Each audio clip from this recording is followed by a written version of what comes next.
season, and so now you're just seeing what I'm seeing, just the things that I notice are just little things, the way he walks around the building now. He's got his head up, he's got his chest out, and he'll engage more, where he was really, really quiet, just because he was trying to figure things out. But now we got a little thing where me and him will joke back and forth, and I can just tell that his confidence is building. So we're going to need that, because you're going to need all those guys to be ready to go. And then, the big challenge for all those guys is to be able to be multiple. Don't just be locked in the one position, being able to play all different positions so that we can have multiple lineups. And I think that what we've learned over the last couple of years is when we can get multiple lineups and put guys in specific spots that can function, we can create some major matchup problems. Speaking of Martavis, Coach Sweeney was saying that EJ can really fly too. Is he even faster than you expected to be coming in?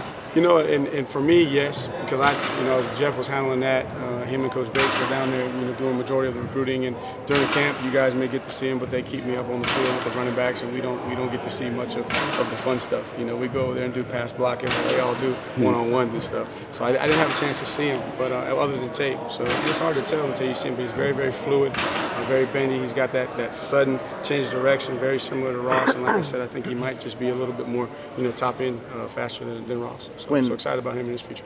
When August rolls around, you'll have 7 running backs in the room with Wrench. Right. So two-part question. Are you seeing any urgency out of Malusi and Dukes? Oh, yeah. Knowing that hey, more's coming? Oh, yeah. And then how do you handle that considering there's one football and 7 guys? Right, exactly. And I don't know if it's some more of the guys that are coming behind him, but with Travis being back, they all want their touches. It's just what I told him, and Coach used a great analogy. Whenever you go to the fish pond to go feed the fish, you got the pellets, but there's not enough pellets for every fish in the pond. Right, you drop the pellets and whoever gets to the top. So I said, fellas, don't worry about how many reps, just worry about the quality of your reps, And we've proven over the years that we're going to play 4 or 5 guys, and we'll try to get you opportunities. So just go compete, and you never know. You never know. You're one snap away from. And the biggest thing for me is have them ready to play, but then also get more production out of them on special teams too. I think they can really impact. And again, there's very, very high expectations for these freshmen, and I've told them you need to come in and be ready to play, all right? But if I'm doing my job as a coach, what I tell these guys in recruiting, I should have guys that are ready to play ahead of young guys coming in, and then bring the young guys along. Do you think there'll be any turnover there, or do you feel like most of those guys are? As of right now, I don't foresee it. I think we kind of got through that window where there might have been some. I think that all those guys, and I told them, I said, look, the biggest thing is I can't tell you what to do, but I know if you were my son, I'd tell you to stick there and fight it out, especially you younger guys early in your career. And just see what happens, because there's lessons to be learned in competing. You were in the room with Lynn J when Travis. Yeah, I was actually. We having a one-on-one meeting. His reaction was, I think he was hopeful, hopeful in a way, but not in a bad way. It's not nothing personal to Travis. They got a great relationship, but he was kind of hopeful that Travis was going to move on so that he could, naturally step into that. But we were getting on the same page about what my expectations are for him, where he is as a junior. He's no longer a sophomore, and expect how he's going to conduct himself on and off the field, and really just kind of getting on the same page. So he was kind of, I think he was taken aback, but then after he walked out and thought about it, he came back the next day with a smile on his face, ready to go. When you're going back and watching that championship game back and sort of removed from the emotion of it, is there any sequence where you're like, man, you're kicking yourself for maybe something you wish you would have done?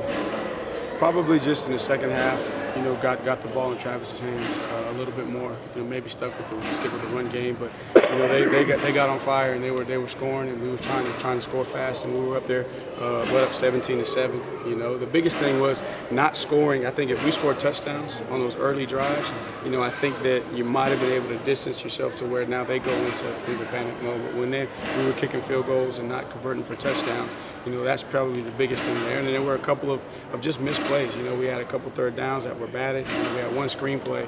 I think we were down. It was a one-score game. We had a screenplay out there to Travis. If we make that block, Travis is going to go score. So the biggest thing is scoring those early touchdowns, and then in the second half, just probably keeping the ball in our hands, putting together some drives, and then try to get it close in the fourth quarter. Sorry, this was on offense, but have any of the newcomers on offense caught you out or impressed you? Yeah, just all of them. As I said, in general, you could tell they're the right guys. I see why they were so highly ranked. Just physically. Now, for the offensive linemen up front, physically they've flashed, but mentally it's just been a challenge, because they're thrown in there, with the second unit, And I know that last year there was a lot of talk about that D-line, but not coming out here in the spring, I mean, it's a totally different group, you know, and it's a big challenge, but it's going to be good for them. But Sage Ennis, just his overall, you know, aggressiveness and toughness. EJ, very fluid, very fast, and then DJ is as advertised in terms of his arm strength. With Braden and now Amari fully healthy and Travis showing what he can do out of the backfield, is the middle field maybe going to be utilized a little bit more? You know, I think that's an area where when you study us that we could do a better job of attacking it. But I think that every area of the field now, you know, can be utilized. Where I think when you don't quite have the tight end that can stretch it, you know, in our system, and then Amari not quite being, you know, as full speed as we want him, and then so you lose some of your misdirection stuff. So I think we get all of those elements back, which is, and really, as I said before, it's we have a plan, but really whatever the defense is going to give us, we're going to take it. So much was made about Ngata going into last year. What do you feel like he is mentally and physically ready this year? You know, I think he's progressing, you know, just as we would hoped. You know, biggest thing is now they're moving around, and Grish is really challenging those guys to cross train, right? But as we get closer to season, you know, so to speak, we'll start narrowing those guys into where they'll start, and then build the flexibility. But right now, he's made a play, had a couple big plays out here today, so I'm pleased with where he is. How hard is number 11 to block? You know, obviously, first couple days, you know, he was limited just a little bit, but so far, and again, you know, right now, those guys are swimming. You know, when you get some of the older guys, but you see that he's special. And I tell you the one that's really caught my attention on the defensive side. Obviously, Brazil is as advertised, but he's been a little bit limited with the knee. But Miles Murphy, oh my gosh, I mean, that guy there. I mean, he's definitely as advertised. He's really flashed so far. So he's going to push those other guys, just from my perspective, you know, at that position. The size that those guys came in with, you know, where is It's that? ridiculous, man.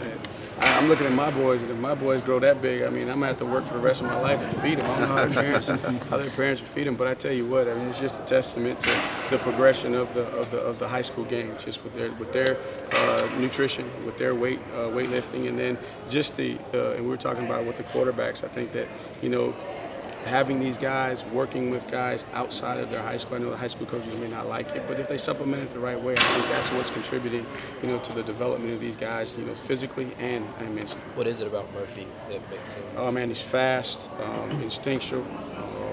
He's got a motor, and he's got good change of direction. So he looks, and you could tell he's a student of the game. So he looks almost polished as a young guy.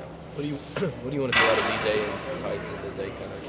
You know, then Tyson is a guy that obviously, you know, probably is kind of lost in the middle right there. But I tell you what, he's done a great job of being prepared for his opportunity, and he looks like a completely different dude.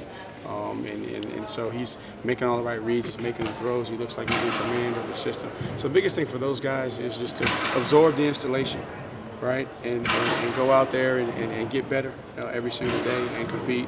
And once we get to the end of spring, we'll have a body of work to just make some evaluation. But right now, for all those guys, man, just go out there and compete. That's all we're talking about. When you guys do self-scout, like obviously you're a former engineer, you like numbers and stuff, so how much of it is gut feel, and then how much do you personally rely like on analytics? You know, I think you start with the statistical side just to kind of get you going in the right direction, and then from there you actually have to go, okay, so let's say we're third down, we had an issue. Okay, well, we know we got an issue. Well, let's break it all the way down to the 7th or third down and find out where the actual issue was. And then once we know that, okay, 3rd and 3 is a problem, well, let's go watch all the 3rd and 3s and let's break it down and let's see, was it a coaching, you know, did I put him in a bad situation? Did we lose a one-on-one matchup? Was there a miscommunication? Or did the defense just have a better call? You know, so then that's where you get into. So after you dive into the information, then it becomes more of your gut. Okay, these are the ways that we need to fix it. Coach Sweeney has created a strong culture of family. Correct. And you were here as a player up until this point. What have you actually seen in terms of, you know, the changes within the organization, within maybe outside the organization in terms of the culture, the family culture? You know, I think that, well, you just look around, you got little fella, my boys are running around here. I mean, so it's not something that is just talked about, it's lived. You know, and then I think what's happened is when people come in, they're kind of skeptical, like, can he really be like that? Is Coach Sweeney really the guy that he says he is? And, you know, perfect example, I got a visiting coach from a D2 school in here wanting to learn. So we're talking ball, and Coach Sweeney comes and pulls him out and says, hey, I need to see you. You know, well, that guy's brother sent an email, and Coach Sweeney read his brother's email and wanted to relay that message to this coach. So, I mean, he's a genuine guy. Right, and it resonates with everybody within the organization. And then when people come from the outside, you know, and look at it, then they can see that it's real. And then I think they can go back and now have the conviction, you know, to try to emulate. Whereas if they don't see it when they come, then they're not able to have the conviction to go back and try to emulate it. And then for those who are in a situation where they got the conviction and then just may not have the courage to do it, when they leave here, now they have the courage because they can see the success with it. And I think there's a reunion of the last decade, and all those players are going to come back here, and it's going to be an awesome weekend. And just the coaches that had opportunities, because it's not just myself. I mean, there's a lot of support staff that have opportunities year in and year out to leave, but they believe in what we're doing here. Now, some of the meetings that you have, are you able to bring family into those? If we're game planning throughout the course of the week, it's nothing for us to be in there in the middle of the day. It's around lunchtime, and for Ace, my youngest, to come busting in the door, you know, and interrupt the meeting, you know, or Coach Streeter's baby girl Mamo, she comes busting in the door, and you know what? It's not a situation where everybody's looking around. It's like everybody legitimately wants to stop to engage, you know, with the kids, because for us as coaches, we know that if we got a happy life, we're a much better coach. You know, and so coach understands that balance. And you know, for example, he says, hey, here in the spring, you know, it's not a suggestion for you to go to your kid's game. Like, it's an expectation that, you know, you go to your children's games. You know, we got enough people to make sure that the work gets done. So, I mean, it's not something that's fabricated. I mean, it's very, very real.